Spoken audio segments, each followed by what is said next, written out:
À la une de cette édition, ouverture officielle de Japan Corner, centre pour la promotion de la langue et des études japonaises de l'Université Félix Houphouët-Boigny d'Abidjan ce 1er juin. Le centre permettra aux étudiants et aux chercheurs de faire leurs recherches sur le Japon et d'interagir avec les universités japonaises. Lancement officiel de la première édition du Forum de l'image et de la réputation, édition Finance 2023 avec pour thème « Image et réputation, levier de performance et outils de positionnement pour la finance ». Le forum se tiendra au Sofitel Hôtel Ivoire d'Abidjan le 28 septembre prochain. Et puis, la Haute Autorité pour la bonne gouvernance de Côte d'Ivoire a repris ses activités.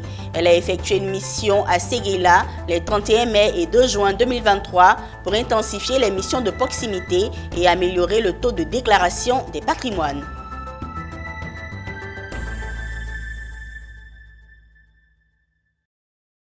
Le journal sur Business 24 Africa. Bienvenue à tous. Ouvrons cette édition avec la visite de l'école de recherche et de sauvetage en mer de l'Institut de sécurité maritime interrégionale. Visite effectuée par une délégation de l'UEMOA. L'école située au sein de l'Académie régionale des sciences et techniques de la mer a été visitée ce jeudi 1er juin 2023. Conduite par le directeur des transports de l'UEMOA, la délégation d'experts est venue s'imprégner des réalités de l'école. Kodina Nourgo, Richard Akeki. Ils sont experts dans plusieurs domaines afférents à la sécurité maritime dans les pays de l'UEMOA. Pour la plupart formés à l'Institut de sécurité maritime interrégional ISMI à l'ARSTM, ils sont venus ce jeudi 1er juin s'imprégner des réalités de l'école de recherche et de sauvetage en mer, SAR. Après les échanges avec le directeur de l'ISMI, les experts ont pu visiter la salle informatique, la salle de contrôle et de communication maritime ou de navigation, ainsi que l'ensemble des outils de formation. Une visite qui a permis à la délégation de se faire une idée de la qualité des formations offertes par l'école. Notre espace est appelé à commercer avec le reste du monde, c'est-à-dire avec l'Asie, avec l'Europe, avec les pays occidentaux. Et par rapport à ça, il faut qu'on puisse avoir un dispositif, disons, assez performant en termes de contrôle des navires, en termes de sauvetage en mer au cas où un navire serait en détresse ou bien naufragé. Et par rapport à cela, parmi les objectifs visés par le programme, il s'agit de renforcer les capacités des experts des États dans le domaine des transports, notamment de la recherche et du sauvetage en mer. En moins de 2 ans d'existence, l'école SAR a déjà fait ses preuves avec plusieurs cadres maritimes formés. Pour en faire davantage, le directeur de l'ISMI sollicite plus d'appui de la part de l'UEMOA. Les besoins de l'ISMI sont dans un besoin de partenariat, un besoin d'appui technique et financier en vue de renforcer l'école SAR, l'école de la recherche et sauvetage maritime dont nous disposons déjà. Créée en juin 2021, l'école SAR de l'ISMI forme les cadres civils et le personnel maritime de la sous-région dans plusieurs disciplines dont la plongée maritime, l'enquête après accident ou l'aide médicale en mer. À ce jour, 7 stages ont déjà été organisés en collaboration avec les partenaires. Le directeur du cabinet du ministère de l'Enseignement supérieur et de la recherche scientifique de Côte d'Ivoire a présidé ce jeudi 1er juin 2023 la cérémonie d'ouverture officielle du Centre pour la promotion de la langue et des études japonaises de l'Université Félix Houphouët-Boigny d'Abidjan. Japan Corner, ce centre de promotion au sein de l'université, permettra aux étudiants et aux chercheurs de faire leurs recherches sur le Japon et d'interagir avec les universités japonaises. Pierre Tebeu et Doumbia Yuba nous font découvrir le nouveau centre. L'université Félix Houphouët-Boigny s'ouvre à la culture japonaise. Le Japon offre un précieux bien à la Côte d'Ivoire. Une bibliothèque équipée dénommée Japan Corner, située au sein de l'université Félix Houphouët-Boigny, non loin de l'amphi A du district. Il s'agit d'un centre pour la promotion de la langue et des études japonaises situé au sein de l'université. Ce centre est équipé de 15 ordinateurs, de casques pour l'apprentissage de la langue japonaise, des imprimantes, des ouvrages décrivant la vie et la culture de ce pays ami. D'un coût global de 60 millions de francs CFA, Japan Corner permet une ouverture pour les apprenants. Il permettra une interconnexion avec les autres universités japonaises. C'est un cas, je dirais, qui va développer aussi les travaux de recherche en master comme en thèse sur le Japon dans divers domaines. Économie, histoire, géographie, en technologie, en droit même, dans divers domaines. Développer ces travaux de recherche-là, développer les échanges entre étudiants, entre chercheurs. Voilà, donc, et c'est une ouverture de l'université Félix Houphouët-Boigny sur le monde. Davantage. Cet instrument de la relation entre le Japon et la Côte d'Ivoire a une grande spécificité avec un matériel de dernière génération. Cependant, il faut le fréquenter pour en tirer l'essentiel. Le Japan Corner vient même au sein de l'université avec tout ce matériel tout à fait moderne. Vous avez des casques, des coudes-vents, vous pouvez apprendre individuellement. Mais en plus, vous avez des téléviseurs grand écran, donc on peut faire des conférences d'ensemble pour expliquer et tout. Ce centre est un outil de recherche et d'éducation qui permettra non seulement d'apprendre le japonais aux étudiants, mais aussi d'enfoncer la porte de la science du pays du soleil levant. J'espère que ce centre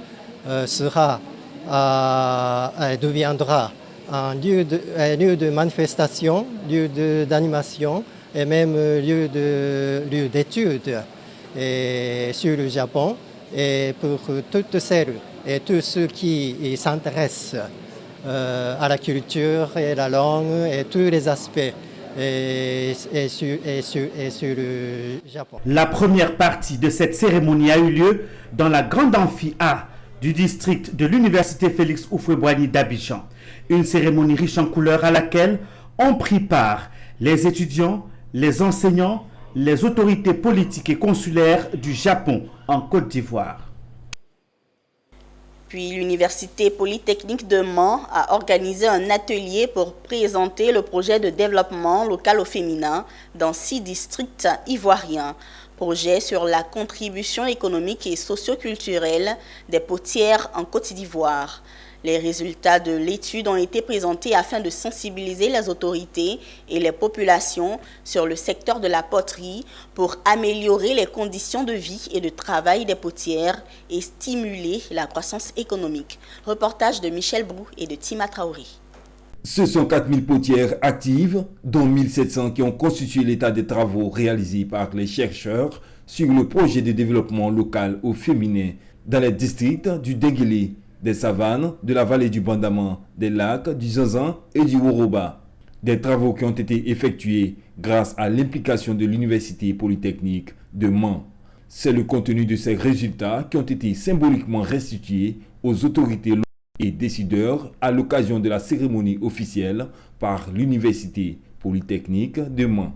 Nous avons eu un atelier de restitution sur un projet qui est le projet de développement au féminin, d'un développement local, la contribution des potières. Et donc ça a consisté à envoyer des chercheurs sur le terrain qui ont pu investiguer 6 districts dans lesquels sont pratiquées cette activité. Et donc nous avons eu à exposer les résultats. Et c'est au moins 4000 femmes actives. Nous allons, après cette étape, aller dans les régions de forte production pour sensibiliser et pour attirer toujours davantage l'attention des hautes autorités afin qu'elles puissent s'impliquer et encadrer ces pauvres femmes pour qu'elles contribuent davantage à l'autonomisation et à l'économie ivoirienne. Nous inviterons les prochains jours les différents acteurs à une séance de travail pour la réduction d'un projet de financement pour la formation de la jeune fille, le soutien de la réduction de la pénibilité et du travail. Nous devons aider nos sœurs, nos mamans à mieux s'organiser, surtout en coopérative. On a vu que la plupart des ventes étaient individuelles. Alors que si elles sont organisées en coopérative, elles pourront fixer des prix et puis mieux rentabiliser les fruits de leur labeur.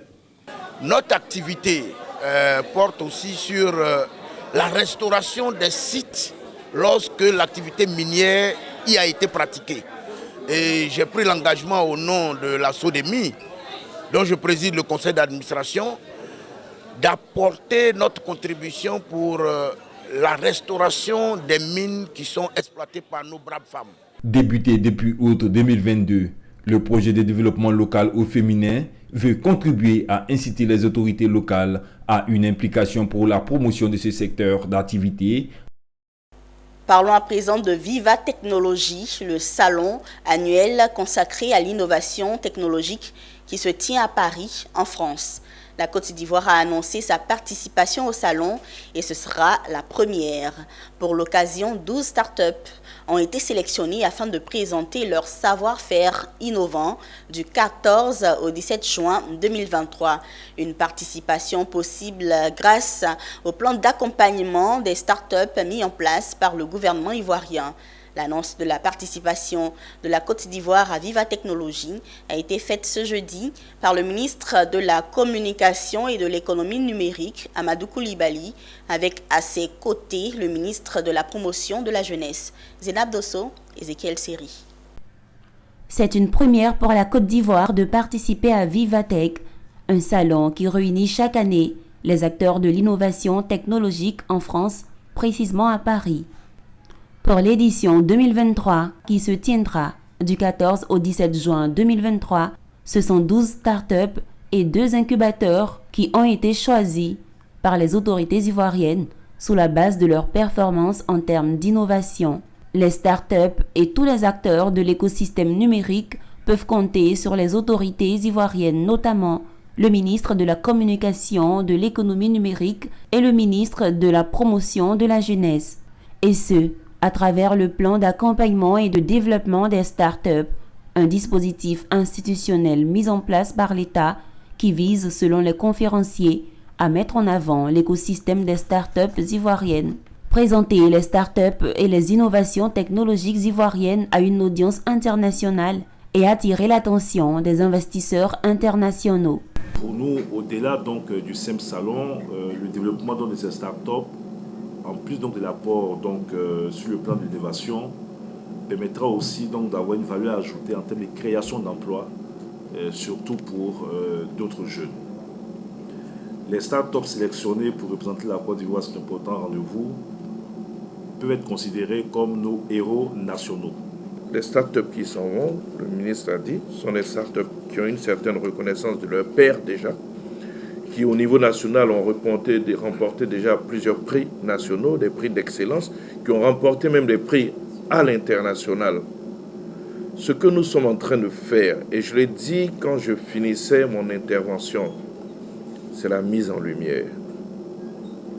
Montrer qu'il existe dans notre pays un potentiel de start-up qui sait se vendre ailleurs. Vous en avez vu, il y en a qui ont acheté des entreprises françaises. Il y en a qui interviennent sur le marché sous-régional.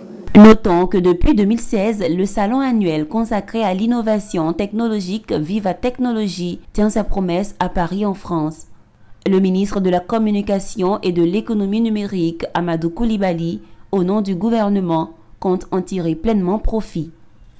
Abidjan, la capitale économique ivoirienne, abritera le 28 septembre prochain au Sofitel Hôtel Ivoire la première édition du Forum de l'image et de la réputation, édition Finance 2023.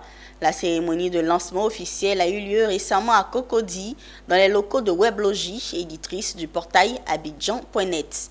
Le thème retenu pour cette première édition est « Image et réputation, levier de performance et outils de positionnement pour la finance ». Les précisions avec Pierre Tebeu.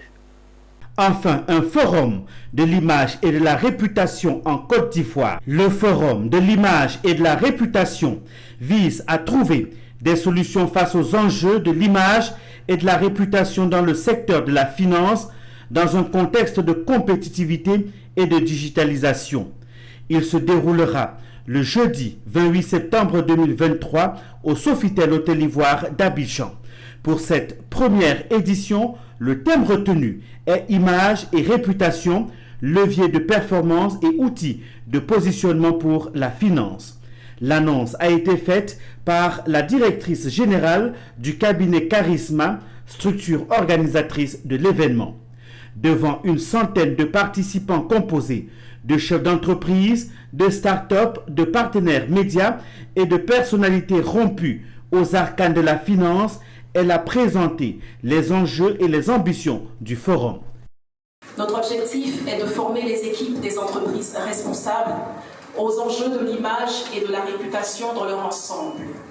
Enfin, notre mission est de conseiller sur mesure toute personne ou entreprise soucieuse de préserver ou d'améliorer son image dans un contexte de compétitivité accrue qui n'épargne aucun secteur d'activité, y compris celui de la finance. Qu'est-ce que l'image? Qu'est-ce que la réputation? Pour dire simple, je dirais c'est ce que les gens perçoivent, ce qu'ils pensent et ce qu'ils disent d'une entité, d'une entreprise, d'une personne, d'une institution. Et il y a différents éléments qui vont contribuer justement à construire cette perception et cette opinion que les gens auront de cette identité.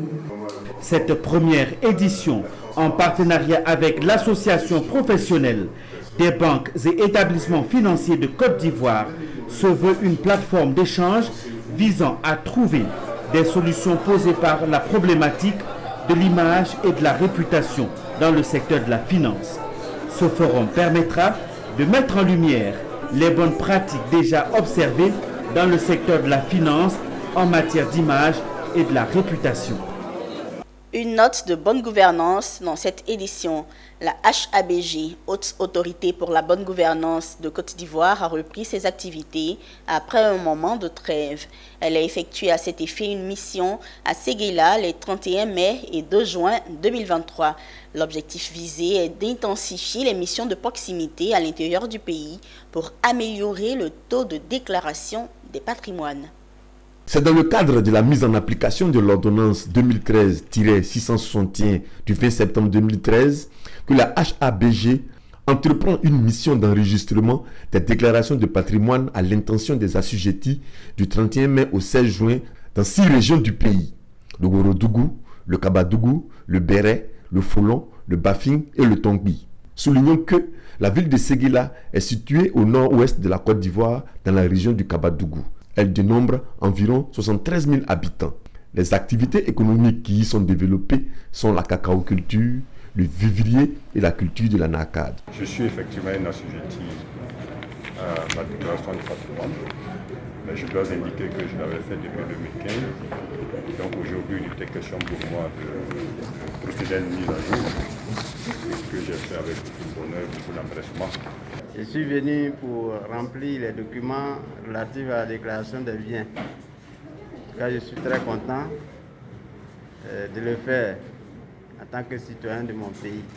Et je gère tout un budget, donc déclarer ses biens, c'est bon et c'est une bonne chose pour pouvoir vraiment éviter tout détournement de fonds. Voilà. L'appel que je voudrais lancer à l'ensemble des assujettis des 2 régions qui sont concernées par cette étape, c'est-à-dire les régions du Ourodougou et du Béret, c'est de pouvoir saisir l'opportunité de notre présence pour remplir leurs obligations en matière de déclaration de patrimoine. Car c'est une obligation constitutionnelle, c'est la loi qui met cette obligation à leur charge et ils doivent, normalement, tous les assujettis à cette obligation doivent se rendre dans les locaux de la Haute Autorité pour la Bonne Gouvernance à Abidjan pour procéder à la déclaration de leur patrimoine. Mais de façon exceptionnelle, le président Ngolo Coulibaly, président de la Haute Autorité pour la Bonne Gouvernance, nous a demandé dans le cadre des missions de proximité auprès des populations de déplacer tout le dispositif de la direction du traitement et de déclaration du patrimoine pour venir dans la région auprès des assujettis. Donc ils doivent saisir cette opportunité-là. Au terme de sa mission, la HABG ambitionne enregistrer 700 nouvelles déclarations de patrimoine. C'était un élément de Philippe Zabo et d'Emmanuel Quadio. Rendons-nous à San Pedro où durant 3 jours, le lycée technique et professionnel de San Pedro a célébré ses 40 années d'existence. Parmi les invités, Alain Yavo, directeur général de la formation initiale. Il représentait le ministre de l'enseignement technique, de la formation professionnelle et de l'apprentissage. Kwadjo Kwaku Yakuba, opérateur économique ancien du lycée et parrain de la cérémonie, ainsi que des élus et cadres de la ville de San Pedro ont participé à l'événement. Abel Kwao, commentaire Michel Brou. 3 jours durant, les 40 ans d'existence du lycée technique et professionnel de San Pedro ont été célébrés. Hymne national, salut aux couleurs, prestation de la chorale d'Inio qui signifie bienvenue en langue locale Kroumen. Puis, présentation de quelques travaux des étudiants et enfin, la visite du stand des différents partenaires. Le lendemain, place aux activités sportives et culturelles, entre autres football, maracana, prestations artistiques, remise de trophées et grand bal pour l'apothéose. On me sollicite pour venir parrainer une manifestation, surtout un quarantenaire. C'est vraiment un honneur. Il fallait que je saute sur l'occasion et puis retourner au lycée pour donner espoir à nos cadets. C'est très très important. Le lycée nous a fait, nous avons été tous formés ici et il était important pour nous d'assister à ce quarantenaire. Dans le programme de l'Académie des talents, qui est l'un des programmes majeurs du ministère, les axes sont la réhabilitation et les nouvelles constructions. Il est bon de rappeler que le lycée technique de San Pedro a été créé en 1983. Il a changé de statut par arrêté du 11 octobre 2022 et est devenu le lycée technique et professionnel. Le lycée technique et professionnel de San Pedro compte aujourd'hui 1268 apprenants, dont 84 filles. Ils sont encadrés par 45 enseignants et 21 agents de l'administration. Depuis son ouverture jusqu'à ce jour, ce sont environ 19 000 pensionnaires, dont 2500 filles qui ont été formées au lycée technique et professionnel de San Pedro. Actualité du Sénat de Côte d'Ivoire. Une loi de ratification de l'ordonnance modifiant la loi portant Code du travail a été adoptée en commission par le Sénat, ainsi que le projet de loi portant protection du patrimoine culturel national, mardi 30 mai 2023 à Yamoussoukro. Ces projets de loi ont été présentés par le ministre de l'Emploi et de la Protection sociale, Adama Kamara, et Françoise Remarque, ministre de la Culture et de la Francophonie.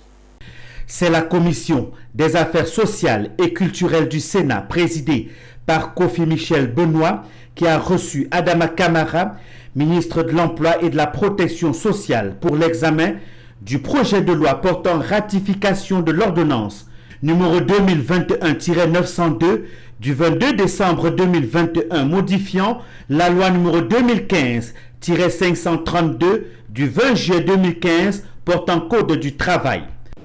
Nous sommes venus présenter des modifications sur notre code de travail qui est en vigueur.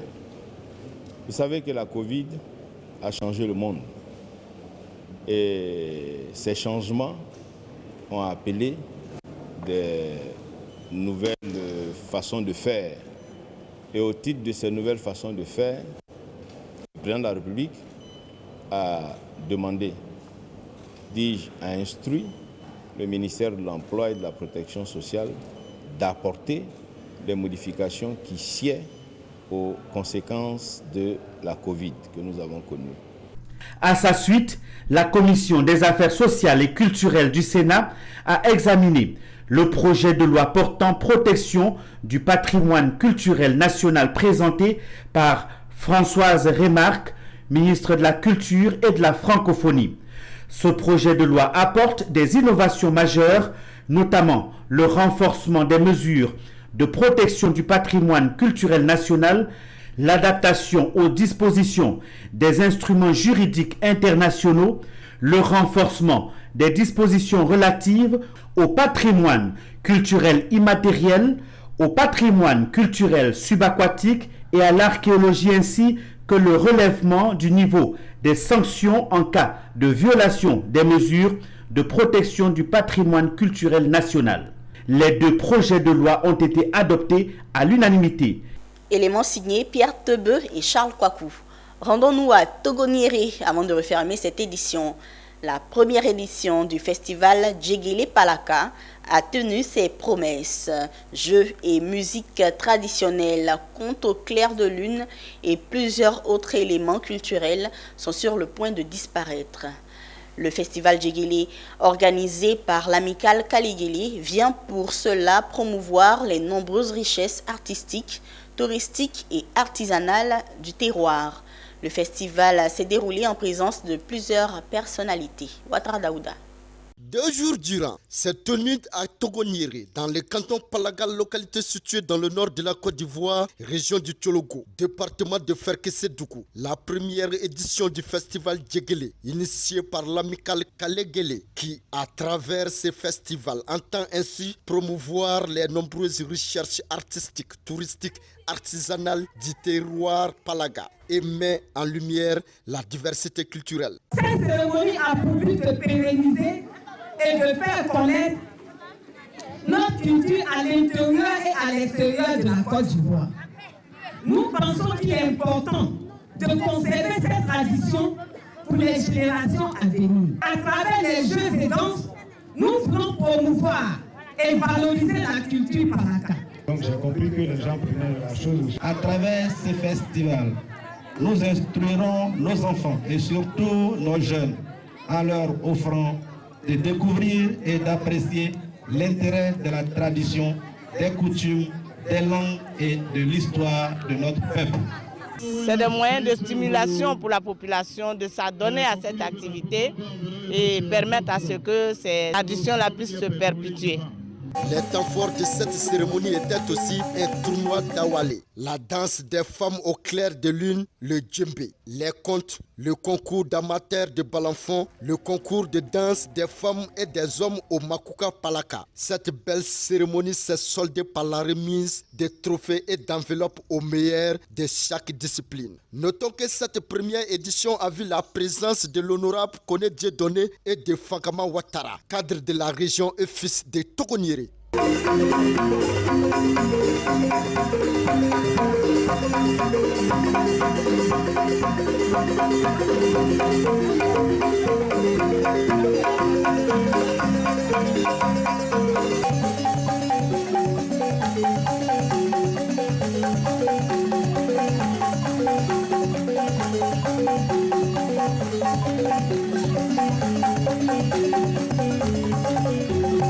C'est la fin de cette édition préparée par l'ensemble de la rédaction de Business 24 Africa, la télé utile. Merci de l'avoir suivi et merci de rester sur Business 24 Africa.